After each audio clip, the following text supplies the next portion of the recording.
Hi friends, అందరు tiffin చేశారా friends? ఇగో friends, ఒక ముచ్చట మీకు. మేమందరం మా అత్తమ్మ వాళ్ళతో పొత్తులో ఉన్నప్పుడు వంట పని నేనే చేసేదన్నమాట. నేను వంటలు, కూరలు కానీ అన్నం కానీ కొంచెం ఎక్కువనే చేస్తాను ఇంట్లో. నా చెయ్యి అలా ఉంటుంది, ఎందుకో మరి నాకైతే కొంచెం కొంచెం వంట రాదు. మేమంతా కలిసి ఉన్నప్పుడు కూడా అలాగే వండేది.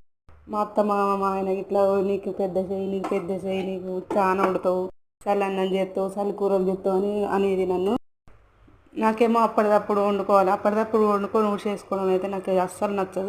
అట్లా అప్పటిదప్పుడు వండుకొని ఊడ్చేసుకుంటే సంసారం కూడా ఊడ్చేసినట్టు అవుతుందని నాకు ఆలోచన. కానీ అది కూడా కరెక్టే, పెద్దలు అనేది. నేను అప్పుడు ఇలాగే ఉన్నాను, ఇప్పుడు కూడా అలాగే ఉన్నాను వంట విషయంలో.